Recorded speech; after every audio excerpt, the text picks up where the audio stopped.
Yeah, it works. It works. I have just tested it.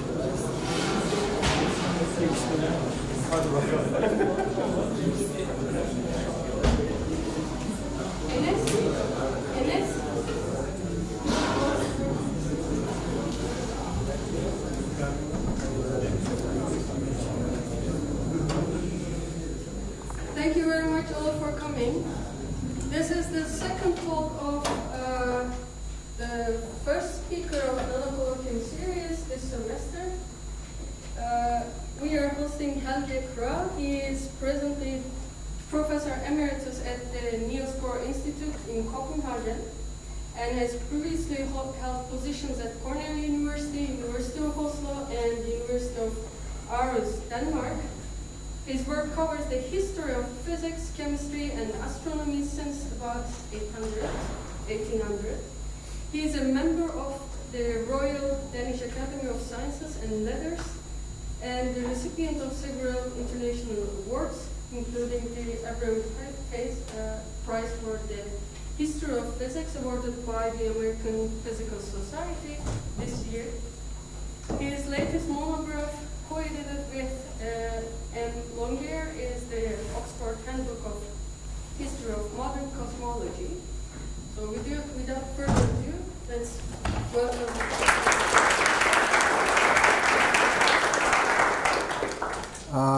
Thank you very much. The talk today will focus on two of the iconic equations of quantum physics.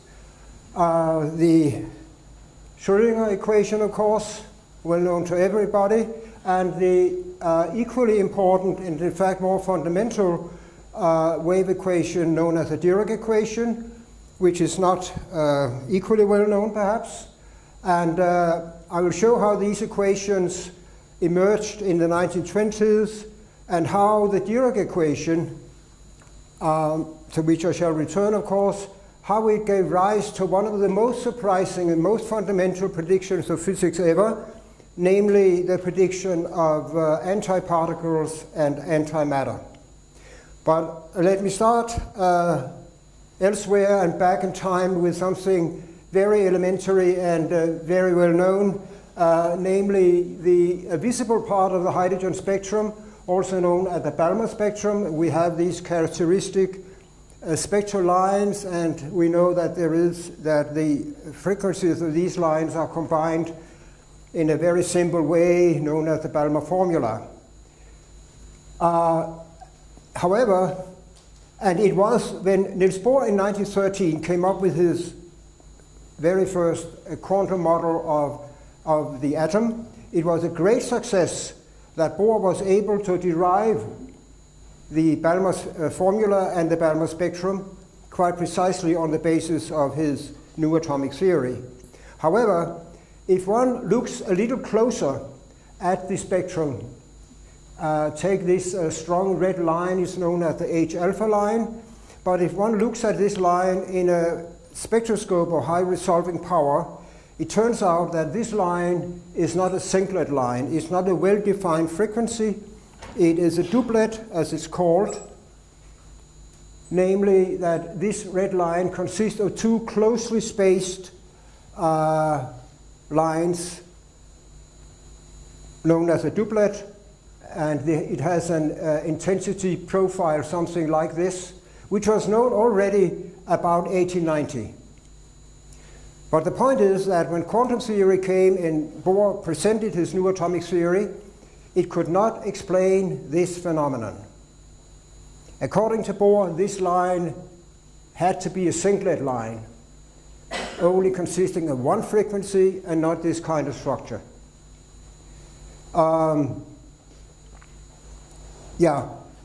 So this was a puzzle to Bohr, and he tried to solve the problem by modifying his theory somehow, but he didn't succeed. One of the reasons that he didn't succeed wasn't that Bohr, in spite of being a genius in physics, he was a relatively poor mathematician. Not that he didn't know his mathematics, but he was not a great mathematician. And to solve this problem needed a master in theoretical physics and mathematics, and this master was another of the pioneers of the old quantum theory, namely Arnold Sommerfeld, professor in Munich, Germany. Here in a conversation with Niels Bohr from 1919, the old quantum theory, meaning the quantum theory before proper quantum mechanics, is sometimes known as the Bohr-Sommerfeld theory, because these were the two primary innovators of the theory. And what Sommerfeld did was to introduce relativity theory in atomic physics. He reasoned that the electron which circulates around the proton in the hydrogen atom moves at a very high speed. And according to Einstein's relativity theory, an electron moving at high speed will have a bigger mass. The mass will depend on the velocity. So Sommerfeld introduced this mass-velocity relationship known from relativity theory in Bohr's model. This was terribly complicated from a mathematical point of view, terribly. But after 36 pages of dense calculations, Sommerfeld managed to get the result. With regard to the red line in the alpha spectrum, he calculated that it had to be a doublet, theoretically. Moreover, he was able to calculate the difference in wave number between these two peaks, and Sommerfeld's theoretical result agreed perfectly with measurements, which evidently was a great success. It is in this paper, it dates from 1916-17, in the midst of World War I, that the term fine structure constant emerges. You may have sometimes, you're all familiar with the fine structure constant, this dimensionless constant, which is close to 1 over 137. But why is it called a fine structure constant? Well, the reason is this: because it first turned up in connection with the fine structure of the hydrogen spectrum. So there was this problem which had annoyed Bohr with the fine structure was solved excellently by Sommerfeld. It was no longer a problem, but it would return. Because 1925 is one of the anni mirabili in the history of physics. This was a year when quantum mechanics proper was invented or conceived, namely primarily in Germany, in fact only in Germany, first of all by Heisenberg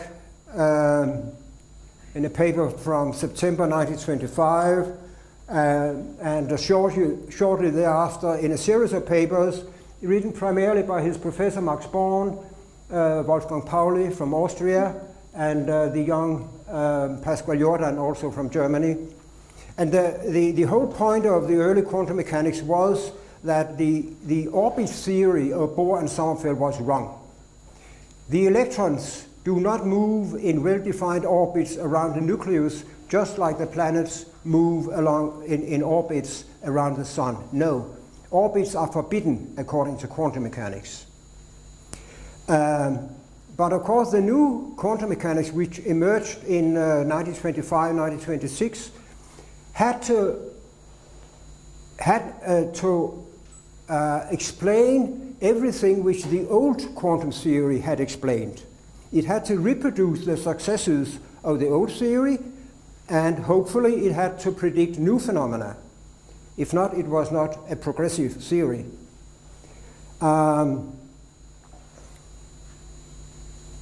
Although the origin of quantum mechanics belonged to these German groups and date from 1925, the kind of quantum mechanics which you are taught in elementary textbooks and the formalism is due to another pioneer, namely to Erwin Schrödinger. The kind of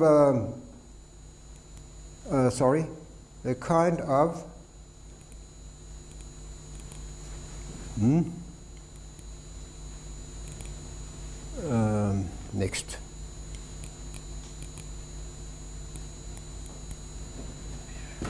Can you?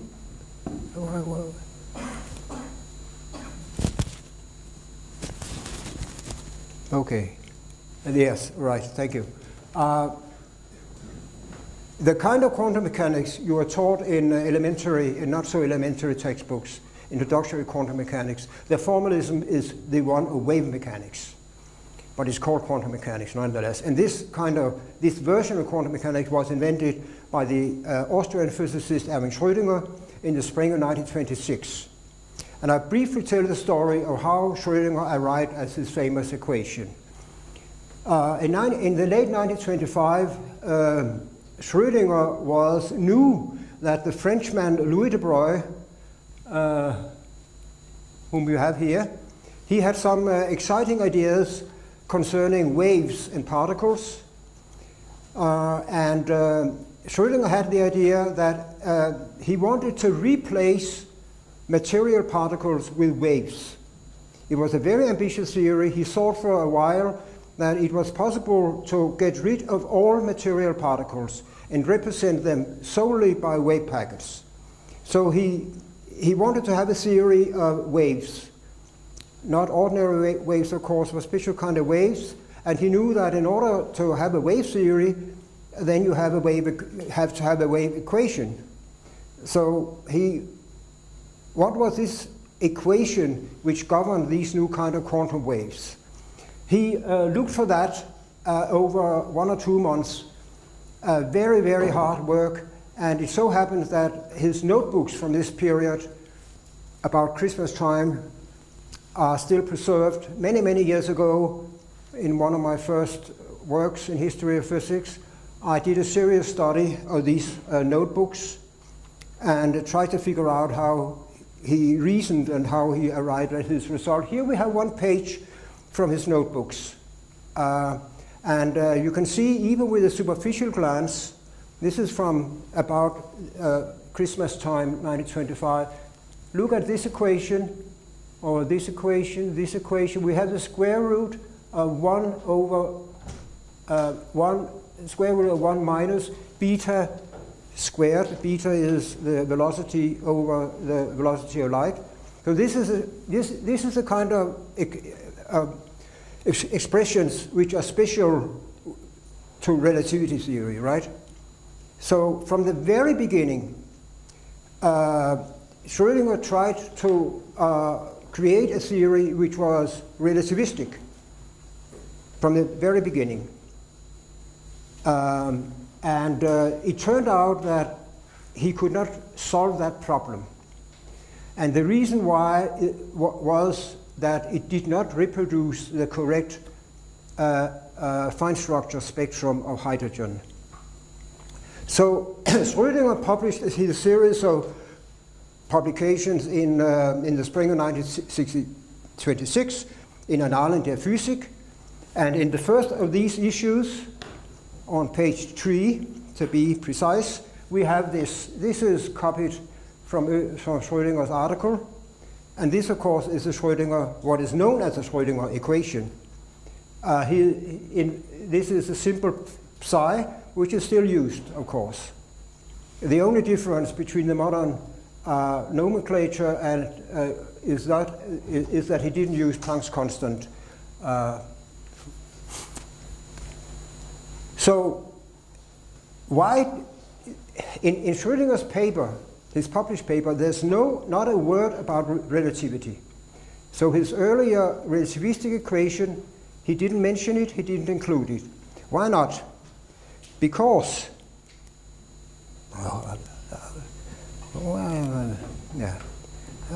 you have to help me once again. Yeah, if you want. This one. Okay, so okay, I should point this one, I guess. Yeah. Yes. Okay. I'll do that.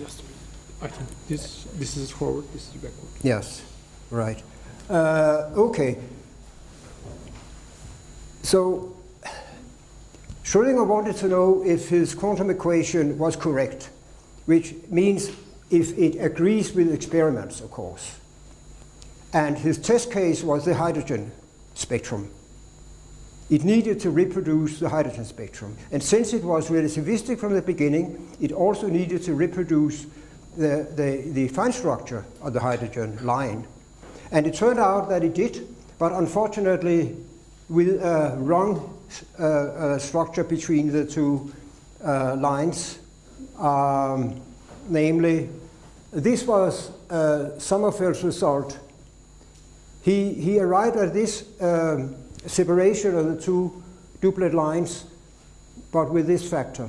This was Sommerfeld's result based on an entirely different theory many years before. This result agreed perfectly with measurements.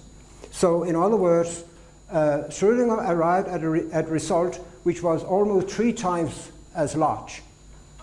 In other words, it was wrong. And that was the reason why he only published his non-relativistic equation. But of course, after the work of Heisenberg and Schrödinger and so forth, people had this wonderful equation, and they used it very successfully, but they were also aware that although it was a nice equation, it was not truly fundamental because it did not live up to the standards of relativity theory. In order to have a truly fundamental theory, it must include relativity. And the Schrödinger equation, just to remind you, is non-relativistic, which is seen immediately because that it treats space and time separately. Time enter as the time derivative in the first order, but space enters as a space derivative in the second order. X squared but t and so forth. And of course, according to relativity theory, time is just one component of space-time, and it should transform precisely like space coordinates. So the obvious way of solving that problem was to extend the Schrödinger equation, and people did that, and that work led to a third equation, namely this one, which again may not be so well known, but it does figure in ordinary textbooks though. It's called the KleinGordon Equation. It's a very nice equation, very simple in a sense, because if we have the ordinary relativistic equation between energy and momentum, then we have in quantum mechanics these substitutions. You just have to substitute the energy with this one and the momentum from this one, and then voila, we enter with this equation. This is the KleinGordon equation for a free particle and free electron, and you can see immediately that it is, almost immediately, that is relativistic, because now we have the square of t, and we also have here the square of x, y, and z. And this equation is Lorentz invariant. In other words, it's relativistic, which is very nice. But And this equation was first found by a Swedish physicist who until recently has not been particularly well known, but really was one of the great theoretical physicists of the 20th century, Oskar Klein. He was also the first one to develop a 5-dimensional theory of relativity. So in a sense, he is the forefather of some of the many-dimensional theories which you have in string theory and things like that. The problem with this otherwise very good equation was first that it could not solve the fine structure problem, and there were other problems it could not solve either. I'll just summarize what was known in 1927 about the quantum equations. Here I have written them down. This is for an electron moving in the electrostatic field from a nucleus. That is the electrostatic potential, and that is the eigenvalue equation, the normal eigenvalue. This is the equation of motion, and these are well known. The corresponding KleinGordon equations are slightly more complicated, but not very much. But none of these equations could explain what Sommerfeld had done on the basis of a very old theory, namely to reproduce and there were other problems coming up.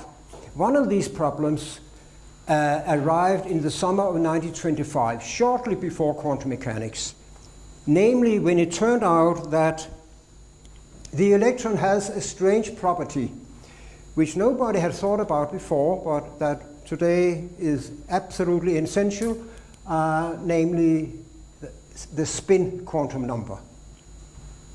It's interesting that spin dates from before quantum mechanics.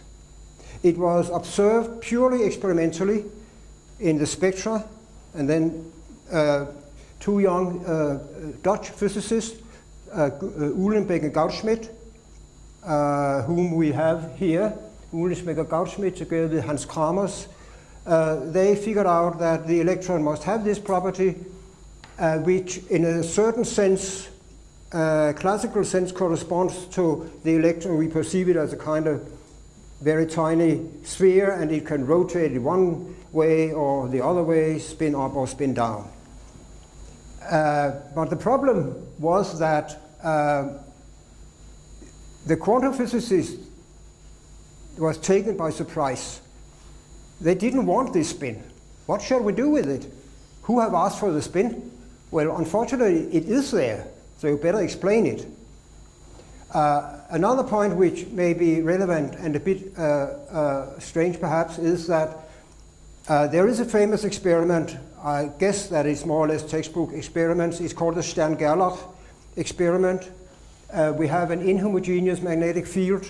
You send a ray of silver atoms, for instance, through this field, and then it turns out that, it makes two different marks on the photographic plate.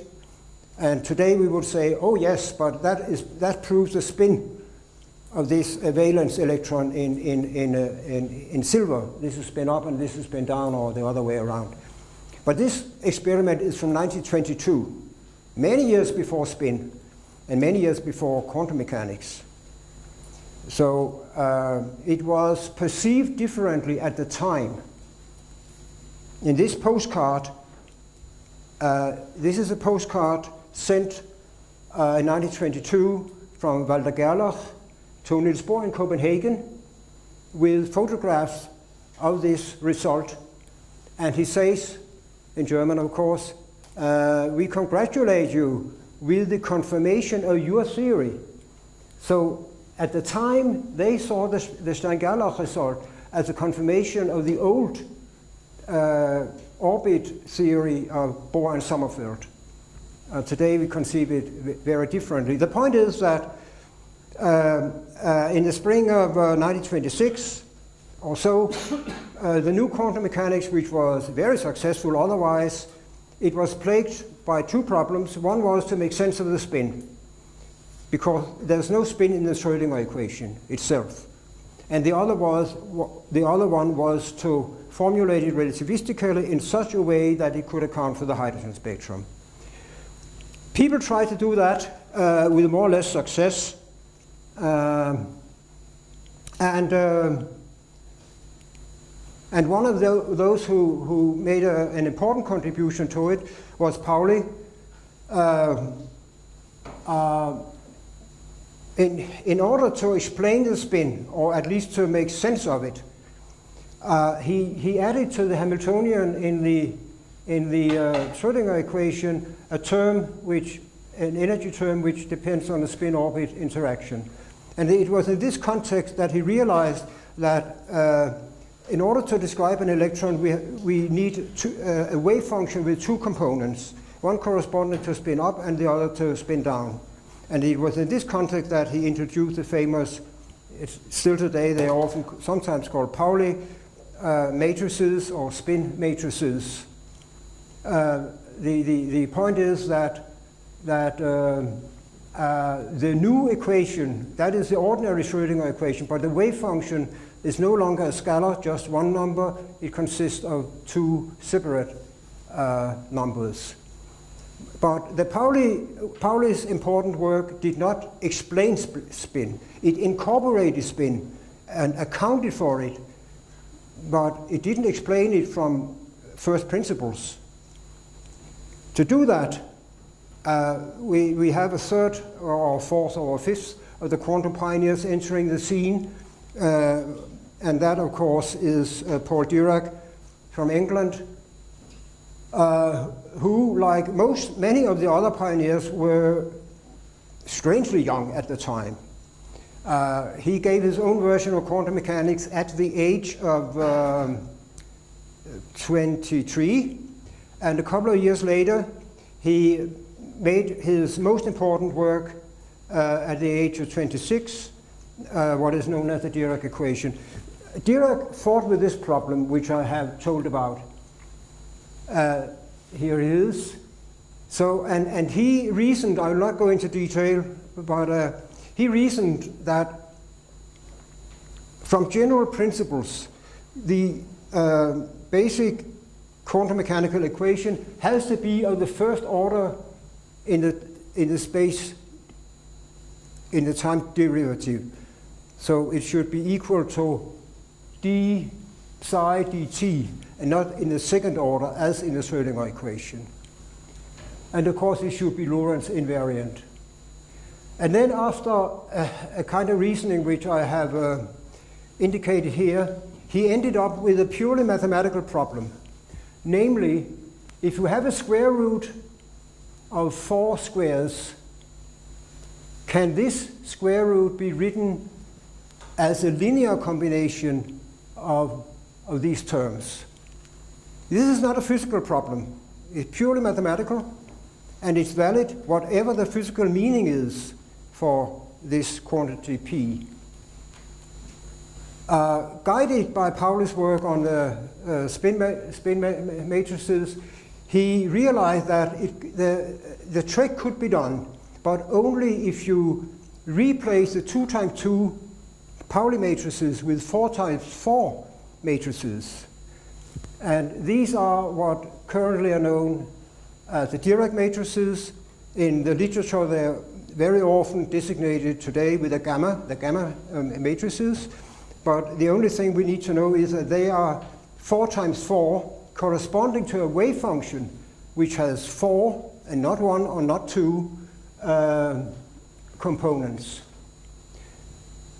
And this is the essence of the Schrödinger nonsense, or the Dirac equation. So he published that work in early 1928. And here it is. This is one of the absolutely highlight in the modern physics literature. The quantum theory of the electron. Note is that it was received by the Royal Society on the 2nd of January. So I gather that Dirac has not had much fun on New Year's Eve. He has been busy with completing this and submitting it to the journal. So he refers to this duplexity phenomenon, to the spin, and then he writes down that the result, that the very first printed version of the Dirac equation, he writes it, of course, in a different nomenclature with different symbols, but it nonetheless is the very same.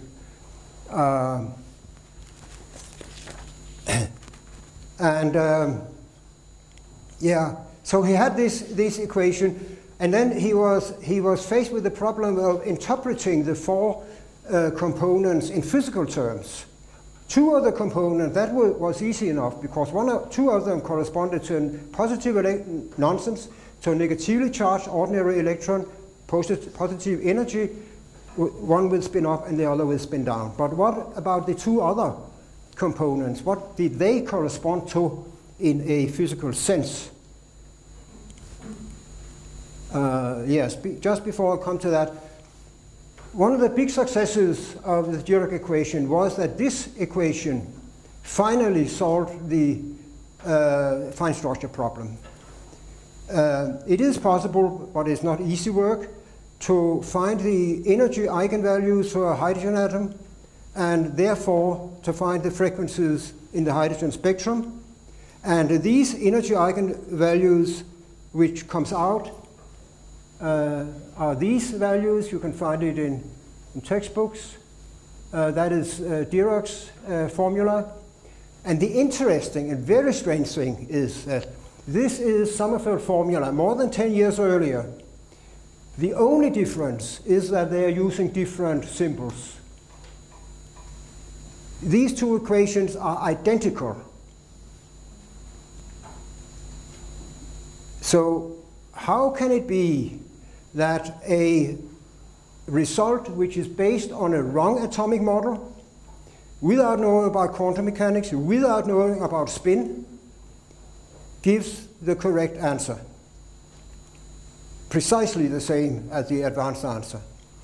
I don't know the answer to it. There are physicists who have tried to come up with an answer to this Sommerfeld puzzle. Very complicated answers, but and it cannot be sheer luck. In principle it could, but it's highly unlikely. I just pointed out. But yeah. So he has this equation in 1928, and he tried to understand the physical meaning of these two extra wave components, and he sees right away that formally they correspond to electrons with negative energy. Negative energy, baba. Energy cannot be negative. Then he turns around and interprets it as positive electrons with positive energy. Unfortunately, there are no positive electrons, or so people thought. So apparently they correspond to something non-existent. So he has to come up with an interpretation, and that he does in the fall of 1929, when he makes his interpretation in his very own way. Cannot go in detail, of course, but what he imagines is essentially that the vacuum consists of negative energy electrons, a continuum. So there's no vacancies in this negative energy C, but if there is a hole, a state which is not occupied, then this hole will act as if it was a positively charged electrons with positive energy. So there can be a quantum jump from here to the positive world. This is a negative energy world, which is purely formal, of course. But the point of it is that Dirac proposes that the idea of antiparticles. He calls this an anti-electron, a hole in the positive electrons, and nobody really believes in that. Bohr certainly does not.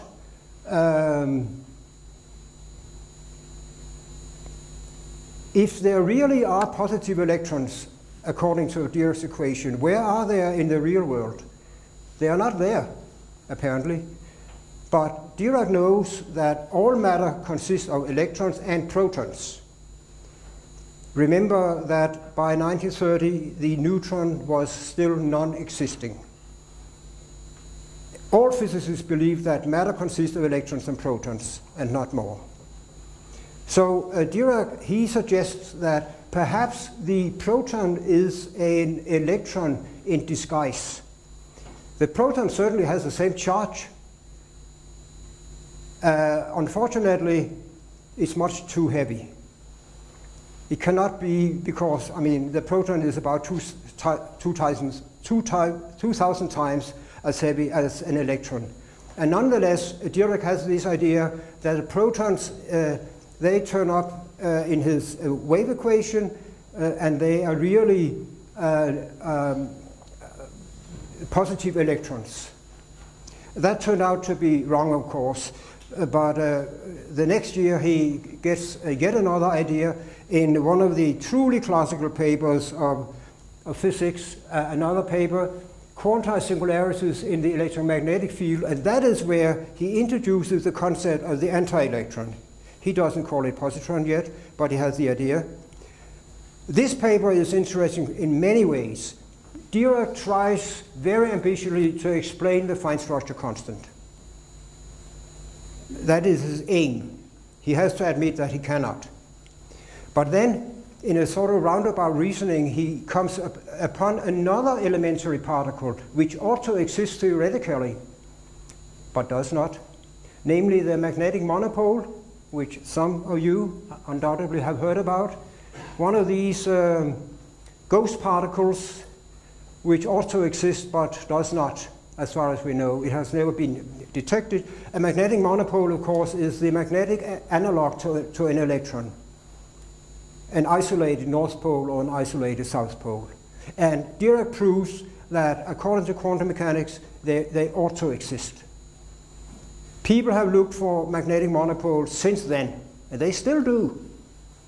They have not found a single of them, which doesn't necessarily mean that they do not exist, but most people tend to believe that they do not exist. Anyway, in this paper, he comes up with the idea of the, he calls the anti-electron, and he also mentioned that other elementary particles, which at that time meant the proton, also ought to have an anti-particle, because it's a fundamental symmetry, so there ought to exist anti-protons, he also says.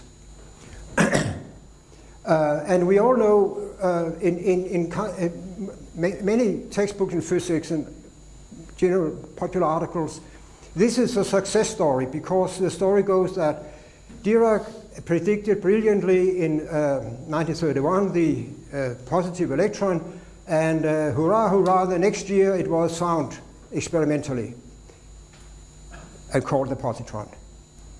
And it is true that the positron was found in the cosmic rays in 1932, 1933, but the story nonetheless is basically wrong. People at that time, they studied the cosmic rays. That was a big problem at the time, what these rays are. And people in America in particular, they sent balloons up in the higher atmosphere with apparatus, including a so-called cloud chamber, and which was inserted in a big magnetic field, so people could study the ionizing tracks of these particles as they pass the cloud chamber. And this gentleman, Anderson, an American, he got this picture.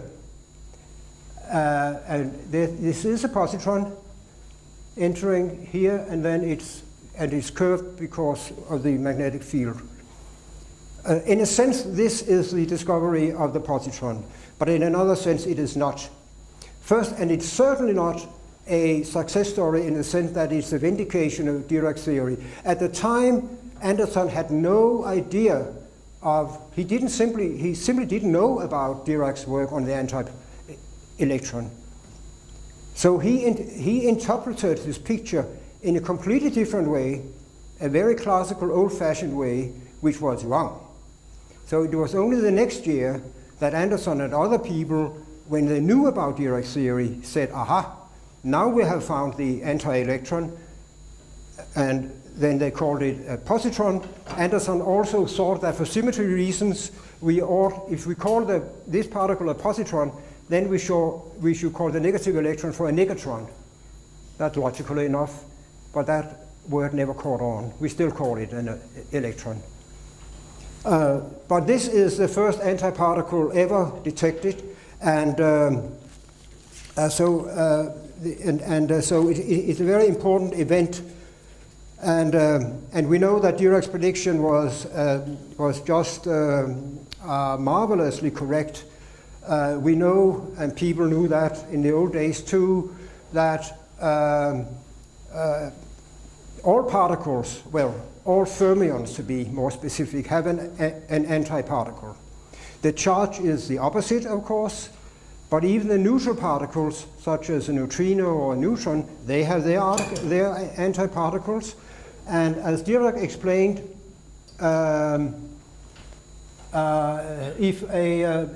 if a positron meets an electron, or for that matter, a proton meets an antiproton, then smash, the particles will disappear. They will annihilate totally, and the energy will be released as high energy gamma quanta. The opposite process, which is known as pair production, has also been observed numerous times. So the theory of antiparticles have been tested again and again. They're still being tested. And there's absolutely no doubt that matter and antimatter are completely symmetric. But that, of course, raises a deep question, namely, where is all the antimatter in the universe? There is basically nothing. Far less than a small fraction of 1% or something like that is antiparticles. The rest is particles. We, of course, are made of particles and not of antiparticles, unfortunately so, perhaps. But there ought to exist antimatter in equal amount as matter for symmetry reasons. But people have not found this antimatter, and today they are pretty sure that the reason they haven't found it is because it does not exist. But that raises another question, because when was matter formed? It was formed shortly after the Big Bang, of course. And it's very hard to believe that there should not be produced equal amount of matter and antimatter, because they are so deeply symmetrical. And if that really had been produced equal amounts of matter and antimatter, then these two kinds of matter would have annihilated, and the universe would have been completely empty. There would have been neither matter nor antimatter in the universe today. Let me just end this story by pointing out, on a more historical note, that the antiproton was finally found experimentally. I mean, it was manufactured in one of the early big accelerators in the United States, of course. And here we have the team which found this particle and which was awarded the Nobel Prize for it. Antiprotons were also found in cosmic rays. They are there, but they are very rare. And they also found the antineutron. Finally, to go up to the modern era, people in CERN in particular, and some of the other big particle laboratories, they are very interested in antiparticles. One thing is to have an antiparticle, but that is not really antimatter. Matter, after all, consists of atoms. So what about antiatoms? Some of you undoubtedly know the American author Dan Brown's famous book, Angels and Demons, which has been put on the screen. Very popular and very good story. And that is about antimatter, this whole plot in the Vatican City and all that. But on a less dramatic scale, people at CERN, for instance, they have tried to make antiatoms, and they have succeeded. So an anti-hydrogen atom, which is a simple atom, of course, here we have hydrogen, a proton, and here we have an antiproton, and the positron revolves around it. This system has been produced, and it can even survive for many minutes. So people can study it in great detail, and they have studied it. But that is the heaviest atom, antiatom, which has been made. The next heaviest, which would be a helium atom, people have actually quite recently been able to manufacture a helium plus antinucleus, 2 antineutrons and 2 antiprotons. But the electron, or rather the positron, is still missing. And you can forget about higher atoms. There is it's only in one's fantasy that one can think of a uranium, anti-uranium or something like that. To end this story, one of the reasons why physicists are taking this seriously, I mean, this is a very big experiment and they cost a hell of a lot of money, is that when they want to study these kind of antimatter in order to make sure that their properties are exactly the same as matter, I mean, to be sure of this symmetry. And one of the reasons they have studied is, what about gravity? Ordinary matter, of course, is subject to gravity in the sense that ordinary matter falls down. But could one imagine that antimatter also is followed by anti-gravity? It goes the other way. Well, sure, one can imagine it, but not more than that. And so far it turns out that the gravitational properties of antimatter are exactly the same as those of ordinary matter.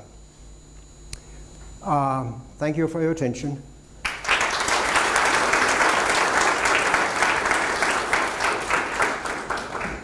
Thank you for this wonderful talk, and the talk is open for questions.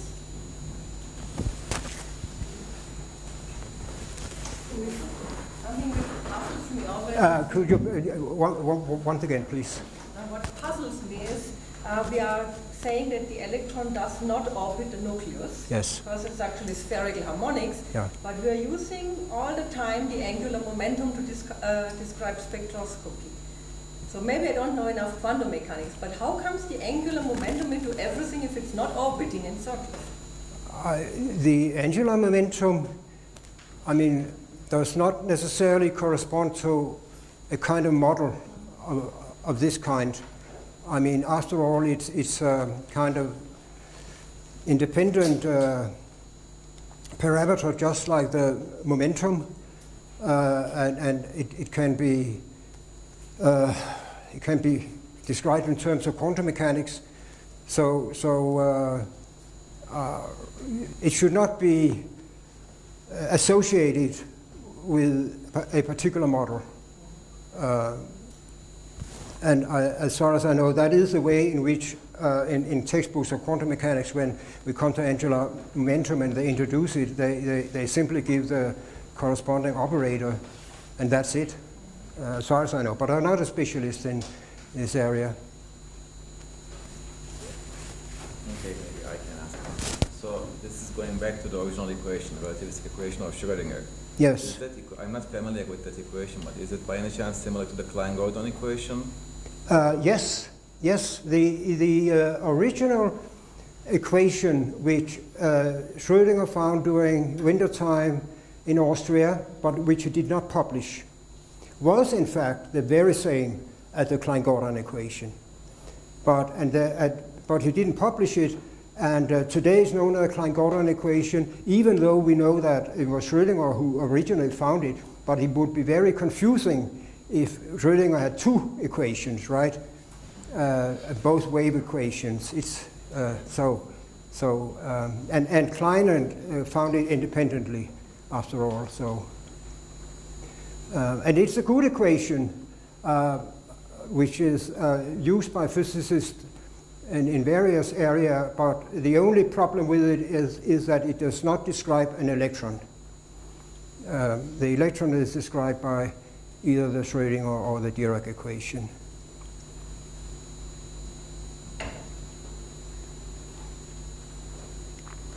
Perhaps well, yes, of course. Thank you very much for your presentation. My question is about the magnetic monopoles. Yes. They possibly exist, but not yet discovered, or yes. Even conceptually. I have studied this problem, which is because it is so fascinating, in great detail, from a historical point of view, of course. And the point is that Dirac, he derived the strength of a magnetic monopole corresponding to the charge of an electron. If there exist monopoles, they should be very easy to detect. They should give a very characteristic signature in the detector. And people have claimed to have discovered it several times, and several times it had turned out that this discovery was not a discovery. But the reason why people still today take them seriously is that the modern concept of a magnetic monopole is also required by the so-called class of GUT, GUT, Grand Unified Theories. According to these class of theories, there must exist magnetic monopoles, and these monopoles must have been created in an enormous amount in the very early phase of the universe. So the present explanation of why we have not found these monopoles, although they were created in enormous amounts, is that the universe simply has expanded enormously since the Big Bang. And so many people believe that there are a lot of magnetic monopoles in the universe, but they are so far away, and it would be very unlikely that a monopole happened to pass through a detector on Earth. And when people in CERN, they're also looking for them, because they hope, of course, to be able to produce the magnetic monopoles. It's much harder if a particle just is there somewhere in the universe, but you cannot control it. Then you can only wait for this particle to be kind enough to visit the Earth. And that may be one reason why we haven't found it. But if you actually can produce it and control it, that's a very different story. But the magnetic monopole is not dead, so to speak. People are looking for them. How about Maxwell's equations? Sorry? Do we need to revisit the Maxwell equations? Yes, but there's no problem with the Maxwell equations. There is, of course, but that is a, we know that in the classical standard form of the Maxwell equations, we have something like this for the electrical charge, and that corresponds to the fact that there are electrical particles. And then we have this apparent dissymmetry for the magnetic field, that it's a zero. But the reason why Maxwell and people wrote down these equations were not that they followed from some theory, but simply because there were apparently no monopoles. So this equation should read, since there apparently are no monopoles, then this must be the case.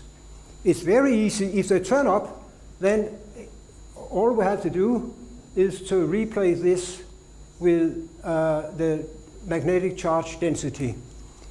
And that makes the Maxwell equations even more symmetric. No, there are no problems with that. There's no problem with theory. But sometimes reality does not obey to theory, apparently. Yes? Related to this question, are there any predictions by the standard model? Or like what kind of things are these guys looking for monopoles? Magnetic monopoles presently is not part of the standard model. Okay. And that is not because they have not been found, but because they are not in the formalism of the standard model. But I mean, many people expect that, not that the standard model is wrong, but that it needs to be extended, perhaps to include supersymmetry and that kind of things, and also magnetic monopoles. Yeah.